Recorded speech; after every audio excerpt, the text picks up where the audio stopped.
Hello नमस्कार good morning. इस video में आपको बताने वाले हैं जैन धर्म के बारे में। इस वीडियो से आपको जैन धर्म के बारे में पूरी जानकारी मिल जाएगी। इस वीडियो में लुसेंट से 60 ऐसे प्रश्न लिया गया है जो बार बार एग्जामों में पूछे जाते हैं। ठीक है ना। तो चलिए वीडियो को अब शुरू करते हैं। पहला प्रश्न देखिए क्या है। पहला प्रश्न है, जैनियों के प्रथम तीर्थंकर कौन थे?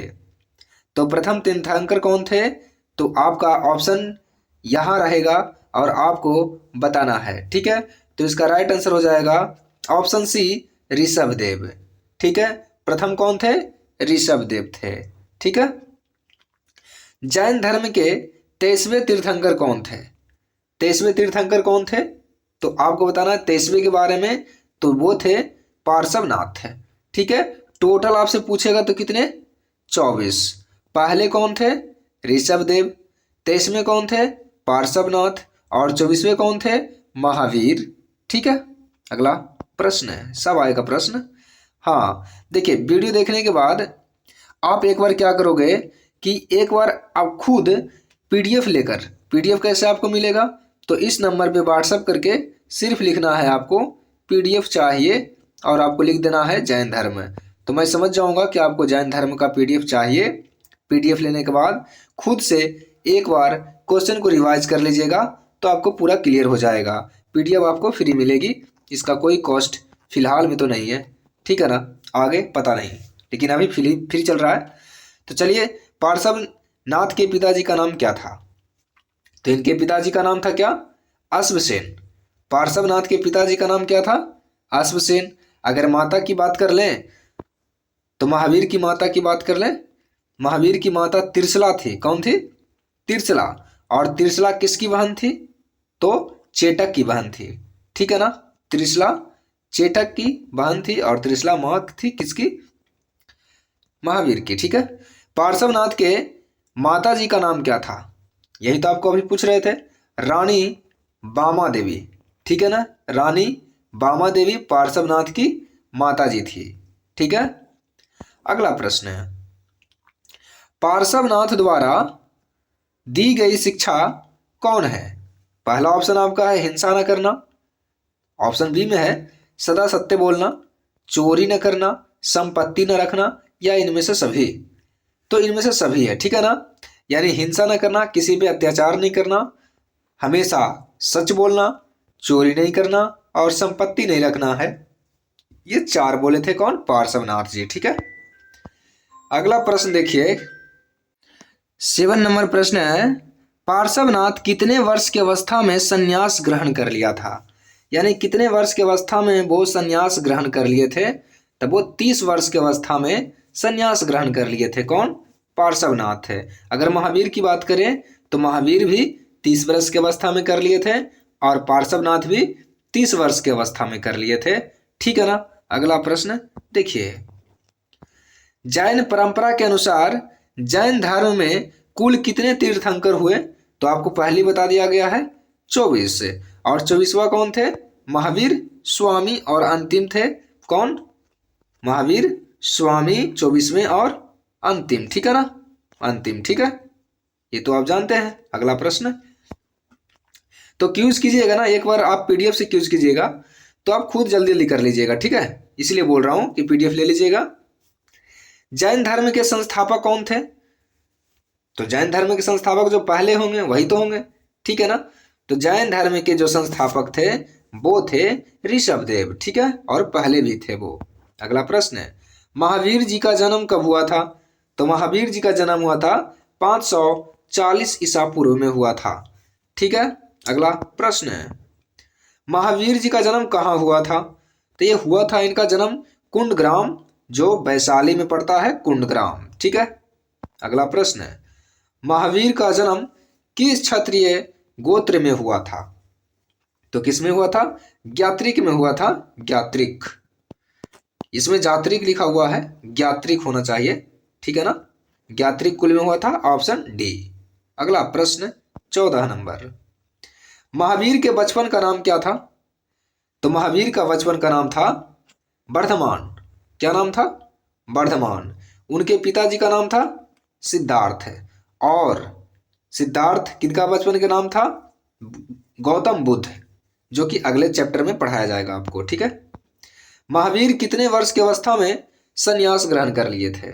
तो आपको बता दिए हैं कि वो भी ऋषभदेव और महावीर स्वामी, ये दोनों 30-30 वर्ष की अवस्था में, ऋषभदेव थे या पार्श्वनाथ थे, ठीक है, दोनों 30-30 उम्र में ये दोनों ग्रहण कर लिए थे, ठीक है। महावीर के बड़े भाई का नाम क्या था? तो जो महावीर जो थे वो अपने बड़े भाई की आज्ञा लेकर ही घर त्यागे थे, और उनके बड़े भाई का नाम क्या था? नंदीवर्धन। उनके बड़े भाई का नाम क्या था? नंदीवर्धन। महावीर के पिताजी का नाम क्या था? तो अभी बता चुके हैं आपका नाम, सिद्धार्थ, ठीक है, ऑप्शन बी। अगला, महावीर के माताजी का नाम क्या था? तो तिरसला। तिरसला चेटक की बहन थी, ठीक है। महावीर की पत्नी का नाम क्या था? तो महावीर की पत्नी का नाम था यशोदा, और पुत्री थी अनुजा प्रियदर्शनी। ये पुत्री थी, बेटी, ठीक है ना, और पत्नी कौन थी? यशोदा। अगला प्रश्न है, महावीर की पुत्री का नाम क्या था? तो अनुजा प्रियदर्शनी, ये आपको याद रखना है। अगला प्रश्न, महावीर को किस वृक्ष के नीचे संपूर्ण ज्ञान की प्राप्ति हुआ था? तो महावीर जो थे जब तपस्या कर रहे थे, तो बताना है आपको कि कौन से वृक्ष के नीचे बैठकर वो तपस्या कर रहे थे। तब वो साल वृक्ष के नीचे तपस्या कर रहे थे बैठकर। अब आपसे पूछेगा कि कौन सा स्थान था, पूछेगा महावीर को किस स्थान पर ज्ञान की प्राप्ति हुई। तो ये जो महावीर जी का ज्ञान की प्राप्ति हुआ था वो स्थान था जृंभिक। जृंभिक याद रखेंगे, समीप ऋजुपालिका नदी। कौन सी नदी? ऋजुपालिका नदी, ये याद रखेंगे। जृंभिक के समीप ऋजुपालिका नदी के तट पर इनको ज्ञान की प्राप्ति हुआ था। किनको? महावीर स्वामी को। अगला प्रश्न है, महावीर स्वामी जब ज्ञान की प्राप्ति हो गया इनको, तो क्या कहलाए? जैसे आपको, जैसे मान लिया जाए कि आपको दरोगा बन गए, आपको नौकरी लग गया, आप दरोगा बन गए, ठीक है, तो नौकरी के बाद आप क्या कहलाएं? दरोगा जी कहलाएं। तो वैसे ही महावीर ज्ञान की प्राप्ति कर लिए तो क्या कहलाएं? तो उनको कहा गया जीन, जिसको विजेता कहते हैं हिंदी में। आहर्त्य, ये हार्त्य लिखा हुआ, गलत लिखा हुआ है, आहर्त्य होता है आहर्त्य, ठीक है। आहर्त्य का मतलब होता है पूज्य, यानी पूजने लायक। निर्ग्रंथ, निर्ग्रंथ ये बंधन ही नहीं, इसमें कोई बंधन नहीं है, यानी इसमें से सभी, जीन कहा गया, आहर्त कहा गया, निर्ग्रंथ कहा गया, ठीक है, ज्ञान प्राप्ति के बाद। भगवान महावीर का प्रथम शिष्य कौन थे? तो इनका जो दामाद जी थे जमाली, दामाद जी का नाम था जमाली, और बेटी का नाम तो जानते हैं अनुजा प्रियदर्शनी। अगला प्रश्न ये रहा, महावीर ने अपने शिष्यों को कितने गंधर्व में विभाजित किए थे? तो कितने? 11, ये याद रखेंगे, 11 गंधर्वों में विभाजित किए थे वो। अगला प्रश्न, महावीर के मृत्यु के बाद कौन सा गंधर्व जीवित रहा? तो कौन सा जीवित रहा? सुधर्मा, ये जीवित रहे, आर्य सुधर्मा, ठीक है, आर्य सुधर्मा। अगला प्रश्न, महावीर के भिक्षुणी संघ के प्रधान कौन थी? जो सबसे भिक्षुणी थी उसमें सबसे प्रधान कौन थी? तो चंदना, ये नाम याद रखेंगे, सबसे प्रधान चंदना, ठीक है। और अगला प्रश्न ये रहा, प्रथम जैन भिक्षुणी पूछे, अगर प्रथम पूछे प्रथम जैन भिक्षुणी तो कौन थी? चंपा, ठीक है। और पूरे भिक्षुणी में अगर प्रधान पूछे तो चंदना, अब प्रथम पूछे तो चंपा, ये चंपा कौन थी? अगला प्रश्न है, ये चंपा कौन थी? ये चमेली की सहेली नहीं थी, क्या थी? दधिवाहन की पुत्री थी। कौन थी? दधिवाहन की पुत्री, ठीक है। अगला प्रश्न ये रहा, जैन त्रिरत्न क्या है? तो सम्यक दर्शन, सम्यक ज्ञान, सम्यक आचरण, ये तीनों है, ठीक है ना, ये तीनों है इनका, सम्यक दर्शन, सम्यक ज्ञान, सम्यक आचरण। अगला प्रश्न, जैन धर्म में किसकी मान्यता नहीं है? तो जैन धर्म में ईश्वर की मान्यता नहीं है, ठीक है। अगला प्रश्न, महावीर ने अपना उपदेश किस भाषा में दिए थे? तो किस भाषा में दिए थे? अर्धमागधी भाषा यानी प्राकृत भाषा, अर्धमागधी भी इसको बोलते हैं। ठीक है, तो ये याद रखेंगे, अर्धमागधी भाषा या प्राकृत भाषा। जियो और जीने दो किसने कहा था? जियो और जीने दो किसने कहा था? Mahavir Swami. Option D right answer होगा। अगला प्रश्न, महावीर की मृत्यु 468 ईसा पूर्व में 72 वर्ष की आयु में किस स्थान पर हो गया था? देखिए इसमें दो प्रश्न है, प्रश्न में ही प्रश्न है। कब हुआ था? 468 ईसा पूर्व में महावीर जी का मृत्यु हुआ था। कितने वर्ष की अवस्था में? 72 वर्ष की अवस्था में। ठीक है, आप पूछ रहा है कहाँ हुआ था, ठीक है ना, तो इनका मृत्यु हुआ था कहाँ, वो आपको बताना है। ये पावापुरी में हुआ था, राजगीर के समीप है, बिहार में। ठीक है, अगला प्रश्न, महावीर की मृत्यु के बाद जैन संघ का अगला अध्यक्ष किसे बनाया गया? तो सुधर्मन को बनाया गया था। ठीक है, सुधर्मन को। अगला प्रश्न, महावीर ने जैन संघ की स्थापना कहाँ की? तो ये पावापुरी में किए थे, पावा में। ठीक है, पावापुरी में। अगला प्रश्न है, प्रथम जैन तीर्थंकर ऋषभ देव का प्रतीक चिन्ह क्या था? ऋषभ देव का प्रतीक चिन्ह क्या था, ये आपको बताना है। तो इसका इनका जो था सांड था। प्रथम ऋषभ देव का क्या था? सांड। ठीक है, द्वितीय जो थे तीर्थंकर अजीतनाथ का प्रतीक क्या था? अजीतनाथ का, तो इनका थे हाथी। अजीतनाथ का क्या था? हाथी। अगला प्रश्न, 13वें जैन तीर्थंकर पार्श्वनाथ का प्रतीक चिन्ह क्या था? देखिए पार्श्वनाथ किन में थे? ये 13वें थे, ये भी याद रखेंगे। ठीक है ना, और 23वें कौन थे? ये भी आपको बताना है। सॉरी ये 23वें थे, गलती बोल दिया मैं, इसके लिए सॉरी। 23वें जैन तीर्थंकर पार्श्वनाथ का प्रतीक चिन्ह क्या था? 39 का क्या होगा राइट आंसर? बी, सर्प। पार्श्व सर्प जैसा लग रहा है, नहीं, पार्श्वनाथ का सर्प। 24वें एवं अंतिम जैन तीर्थंकर महावीर का प्रतीक चिन्ह क्या था? तो इनका क्या था? इनका शेर था, शेर, सिंह। ठीक है, 40 के क्या हो जाएगा? सी राइट आंसर हो जाएगा। अगला प्रश्न देखिए, थोड़ा सा आपके लिए किताब का थोड़ा सा क्लिप लेकर आया हूं, समझिएगा इसे। लगभग 300 ईसा पूर्व में मगध में 12 वर्षों का भीषण अकाल पड़ा। कब? 300 ईसा पूर्व में मगध राज में 12 वर्षों का भीषण अकाल पड़ा। अब अकाल पड़ेगा तो जिसमें खाना वाना नहीं मिलेगा, ठीक है ना, तो खाना नहीं मिलेगा तो आदमी भागेगा इधर उधर खाने के लिए, पीने के लिए, जिसके कारण भाद्रबाहु अपने शिष्यों सहित कर्नाटक चले गए। भाद्रबाहु कहाँ चले गए? कर्नाटक। ठीक है, याद रखेंगे। किंतु कुछ अनुयायी स्थूलभद्र के साथ मगध में ही रुक गए।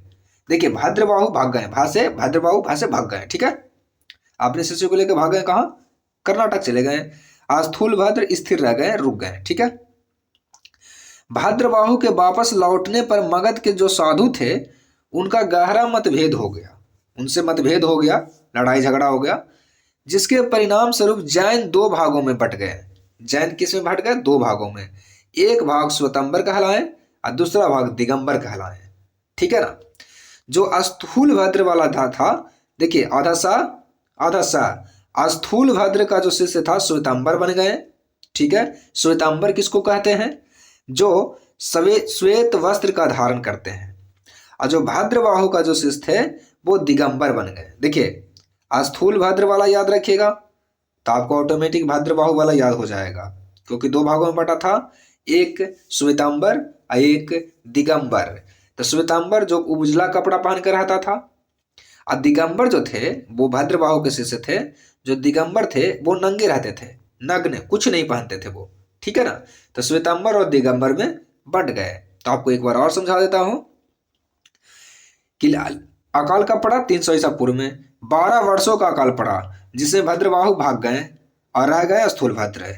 जब भाद्रबाहु आए तो वहां भी मतभेद हो गया साधुओं में, और मतभेद होने के कारण जैन धर्म 2 भागों में बट गया, श्वेतांबर में और दिगंबर में। स्थूलभद्र के जो शिष्य थे वो श्वेतांबर बन गए, ठीक है, और जो भाद्रबाहु के शिष्य थे वो दिगंबर बन गए हैं। दिगंबर मतलब जो नंगे रहने वाले, श्वेतांबर मतलब जो श्वेत वस्त्र पहनने वाले। समझ गए होंगे, इससे रिलेटेड प्रश्न आएगा, आप बना दोगे, ये मेरा गारंटी है। चलिए अगला यही प्रश्न होगा इसी से संबंधित। देखिए, जैन धर्म श्वेतांबर एवं दिगंबर संप्रदायों में कब विभाजित हुआ? तो कब विभाजित हुआ था, यह भी आपको बताएं। कब विभाजित हुआ था, सोचिए और बताइए। तो चंद्रगुप्त मौर्य के समय में ऐसा कहानी हुआ था। ये 300 ईसा 312 के आसपास की कहानी है। उस समय किसका शासन था? तो चंद्रगुप्त मौर्य। ये आपको पढ़ा दिया गया है, जाइए डिस्क्रिप्शन में, वहां पे मिल जाएगा आपको एक प्लेलिस्ट, उसमें खोजिएगा मिल जाएगा। ठीक है ना, चंद्रगुप्त मौर्य करके आएगा, मौर्य साम्राज्य। ठीक है, अब देखिए, देखिए क्या लिखा हुआ है। स्थूल भद्र के शिष्यों को क्या कहा गया? देखिए, आधा सा है तो श्वेतांबर होगा, तो श्वेतांबर कहा गया जो श्वेत वस्त्र धारण करने वाले हैं। ठीक है, और दिगंबर किसको कहा गया? दिगंबर किसको कहा गया है, बताइए आप ही, अभी तो बताया हूं। दिगंबर किसको कहा गया है? देखिए, भद्रबाहु के शिष्य को क्या कहा गया है? जो भद्रबाहु के जो शिष्य थे उसे क्या कहा? दिगंबर, नग्न रहने वाले को। ठीक है, अगला प्रश्न ये रहा, ये इंपॉर्टेंट प्रश्न है ये। देखिए, संगीति हुआ था जब मर गए थे वो महावीर स्वामी, तब पहला संगीति कब हुआ था? 300 ईसा पूर्व में हुआ था। कहाँ?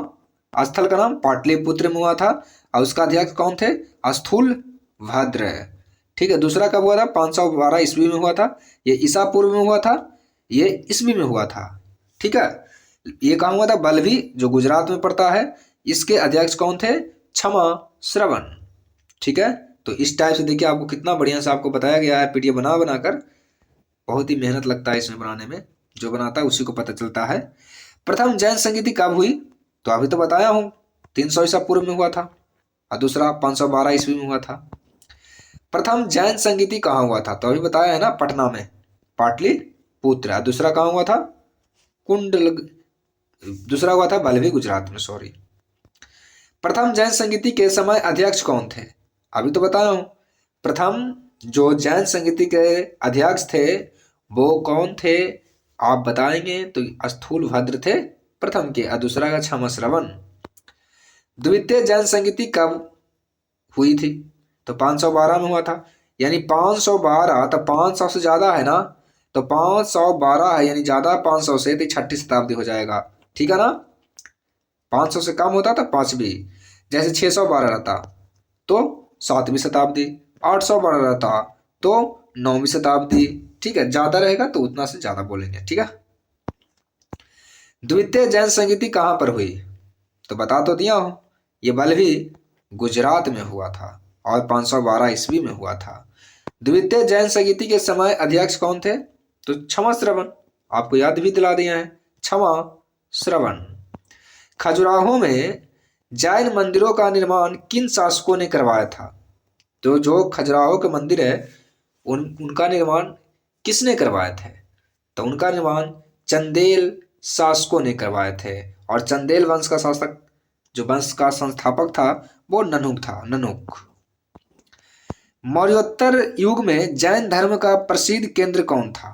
मौर्योत्तर युग में यानी कि मौर्य के समय, चंद्रगुप्त मौर्य के समय की बात कर रहा हूं, तो वो कहां सा था, कौन सा था केंद्र प्रसिद्ध, वो आपको बताना है। मथुरा। ठीक है, मथुरा कला का संबंध किससे है? तो मथुरा कला का संबंध जैन धर्म से है। अभी तो बताया हूं आपको, जैन धर्म चल रहा है तो जैन ही होगा। अगला प्रश्न, जैन तीर्थंकरों की जीवनी भद्रबाहु द्वारा रचित किस पुस्तक में है? तो भद्रबाहु ने एक पुस्तक लिखे हैं, कल्पसूत्र, और कल्पसूत्र की रचना भद्रबाहु ने किया था, ये आपको याद रखना है। निम्नलिखित में कौन सबसे पूर्वकालिक जैन ग्रंथ कहलाया? तो कौन कहलाया? तो 14 पूर्व नाम है इनका, 14 पूर्व। ऋग्वेद में किन दो जैन तीर्थंकरों का उल्लेख मिलता है? तो उनका मिलता है अरिष्टनेमी और ऋषभदेव, दोनों का, अरिष्टनेमी और ऋषभदेव। और अरिष्टनेमी को बोला जाता है कृष्ण का बहुत ही करीबी, कृष्ण। ठीक है ना, अरिष्टनेमी को। अगला प्रश्न, जैन धर्म को अंतिम राजकीय संरक्षण किस वंश के शासकों ने दिया था? तो किस वंश के शासकों ने दिया था आपको बताना है। तो इसका राइट आंसर हो जाएगा चालुक्य वंश। गुजरात के चालुक्य वंशों ने। निम्नलिखित में से कौन सी बात बौद्ध धर्म तथा जैन धर्म में समान नहीं है? दोनों में समान नहीं है, वो कौन है? तो ये आत्मदमन का है। और वीडियो थोड़ा सा भी अच्छा लग रहा हो ना तो वीडियो को लाइक, चैनल को सब्सक्राइब तो जरूर करते हैं, ठीक है। अगला प्रश्न, अनुव्रत शब्द किस धर्म से जुड़ा है? जब जैन चल रहा है तो जैन ही चलेगा, ठीक है ना, जैन धर्म से। अगला प्रश्न, दिलवाड़ा के जैन मंदिरों का निर्माण किसने करवाया था? तो दिलवाड़ा में जो जैन मंदिर है राजस्थान में, उसका निर्माण किसने करवाए थे? तो चालुक्य ने करवाए थे, सोलंकियों ने, ठीक है, चालुक्य ने, सोलंकियों ने। और ये रहा आज का लास्ट प्रश्न, गोमतेश्वर की मूर्ति कहाँ स्थित है? तो ये कर्नाटक में है, श्रवणबेलगोला में है, ठीक है। अगर वीडियो थोड़ा सा भी आपको हेल्प किया हो जानकारी में तो वीडियो को लाइक जरूर कर दें, चैनल को सब्सक्राइब कर लें और अच्छा सा एक कमेंट जरूर कर दें, ठीक है। वीडियो देखने के लिए आपको बहुत बहुत धन्यवाद।